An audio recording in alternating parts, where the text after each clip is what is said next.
Hello, I'm Andrew Wissick, coming to you from Yadkinville, North Carolina. Today is August 1st, 2020. 77 years ago, three monumental events occurred in history, in naval history certainly. The first, most well-known one was that then Lieutenant John F. Kennedy, later President, was aboard PT-109 when his PT boat got hit. It got hit by a Japanese destroyer. It got sawed in half, and he and his men, 2 died. 11 of them had to swim to shore. They had to swim to the nearest island, and they fortunately managed to do so. The second was that Lon Perry Dawson in Cradle Cruise, who's featured in this book about himself, Cradle Cruise, that he wrote, he got his promotion. He got his promotion on August 1st, 1943. But the thing that matters the most to me on August 1st, 1943, that's number one in my heart, is that Patrick Fonzi turned 20 years old. And 77 years later, he's with us to be 90, he's 97 years old today. And that is so amazing. And first of all, I just want to say happy birthday, Mr. Fonzi. I just want to say this now, and let me just take some time to say this to Mr. Fonzi and everybody. Yesterday, Mr. Fonzi, his daughter-in-law, Heidi, and his son, Denny, were nice enough to get him a spot on the Wendy Bell radio show. It was a radio show in Pittsburgh. And Miss Bell, and I don't want to put words in people's mouth, but Miss Bell asked him about about what's going on today in America and the riots, and what do you say to the rioters? And one of the things that Mr. Fonzi said was, he talked about love.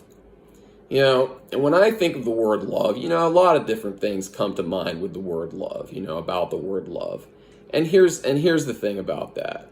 One of the ways that we love is that we listen. We love and we listen. See, I've been lucky enough to get to be friends with the Fonzi family, as well as the family of John Seagraves, who's an African-American sailor aboard the battleship U.S.S. North Carolina. I've become friends with his son, David Seagraves, who wrote this book, as well as David's wife, Tanya. And I tell you, it's amazing. And I love them all, and I love you all because of your connection with the battleship U.S.S. North Carolina. But I think that the reason that I have such a deep connection with both of you, and both men and their families, is that, part of love is listening. And that's what you guys do to me, outside of, you listen, and that means a lot, to me, even as a 36-year-old with Asperger's syndrome, that means so much for you to listen. See, with the riots that's going on right now in America, I don't excuse that by any means. I don't think it's okay. But what we have to realize and put in perspective is that Dr. Martin Luther King said something along the lines of, riots are the language of the unheard.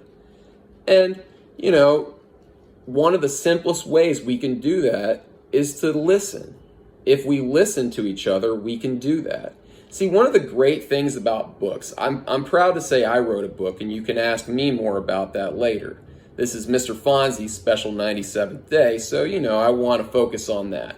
But let me just say, too, that, Admiral Ron Henderson, who's training me to be a tour guide on the battleship U.S.S. North Carolina, told me, he said, listen, the biggest thing is, if I ask you for the time of day, don't teach me how to build a watch. Don't tell me how to build a watch. But see, that's the thing about me. I want to learn how to build a watch. I want to learn how that's done, figuratively speaking, and, who knows, maybe someday I'll go to Switzerland and actually learn. That'd be a neat thing to do when I'm there, along with some Swiss cheese and, some of the other stuff, maybe something about the chocolate stuff too. And I tell you, it's interesting because the great thing about learning something is that you can learn from books. And the terrific thing about books is that you can read them at your own pace. They've got bookmarks, you can pick it up, read it, put it back down, read it some more. You can reread it again. It's terrific. This book right here, this is, Someone Paved the Way by Roosevelt Flanard. The U.S.S. North Carolina served on it too. He was there when it survived a torpedo attack. He was on it. We have Boys of the U.S.S. North Carolina by Cindy Horrell Ramsey, who I've gotten to be friends with. I'm lucky enough to have a friendship with her. And we also have her book, 600 Letters Home, as well. We have the book, the Battleship U.S.S. North Carolina, which provides a whole lot of neat stories and diagrams. It was put together by the late Captain Ben Blee. And we also have the Men of Montford Point, the Montford Point Marines book by Melton McLaurin, who was a professor at the University of North Carolina, Wilmington, which is nearby the Battleship U.S.S. North Carolina and where it currently is today. I was lucky enough to find this book because of the outstanding documentation that Mary Ames Booker does for the Battleship U.S.S. North Carolina. She does an incredible job. She does a great job. Miss Kim Sincox does a great job. Everybody does stuff. And, you know, we learn every day. I'm in the process of reading. I'm reading Benjamin O. Davis Jr., American. This is a great book. I've got it bookmarked. I've got the Messmen Chronicles bookmarked about the interactions between Black and Filipino sailors, you know, leading up to World War II and during that time. I've also got a book, Neptune's Inferno. Neptune's Inferno, it's a terrific book. It's about 1942 and war in the Pacific. It's a great, great book. And I've got them bookmarked, you know, because I want to learn about this stuff. And there's no timeline on learning. You don't learn until you take your last breath. Someone told me that. You know, you never stop learning until you take your last breath. Because here's the thing. You know, John Seagraves, you know, Roosevelt Flanard, you know, they were all treated differently, but they had the same experiences in combat during World War II. You know, Patrick Fonzi, all those people did. But, you know, they served. And, you know, I think the big elephant in the room is that, you know, 75 years later, you know, there's a lot of different, you know, people are being treated differently still. You know, there's still a little bit there. I'd like to think we've made some progress, but there's still some stuff going on in this thing. But the way we can do that is love and listen. Because Stan Lee and Gene Roddenberry were men ahead of their time. Stan Lee did Marvel Comics. Gene Roddenberry did Star Trek. But the themes of both of them, and both their comics and their shows and their movies, is that people fear what they don't understand.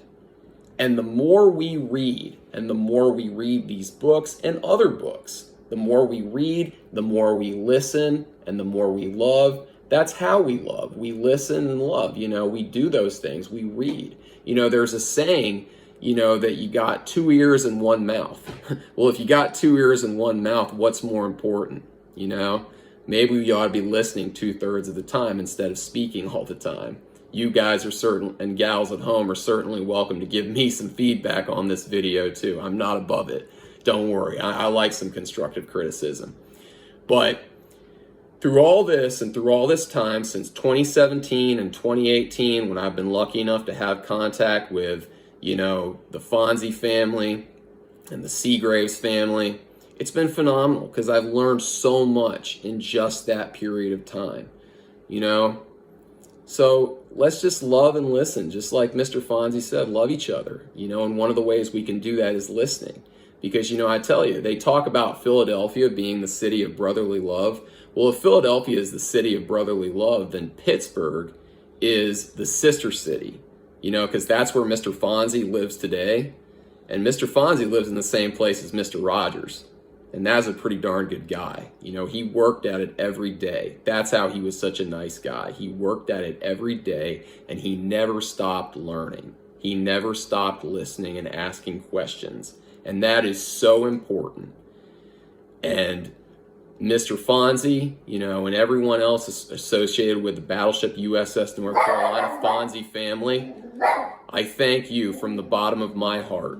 I got my dog barking. She's scared because she doesn't know what's going on. Molly, it's okay. I love you very much. But folks, take care. Have a great day.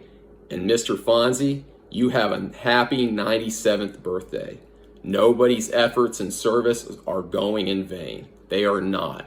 Nobody. I will make sure as long as I am in charge and as long as I'm doing something, everything's going to be okay. Happy 97th birthday, Mr. Fonzi. Much love from the bottom of my heart.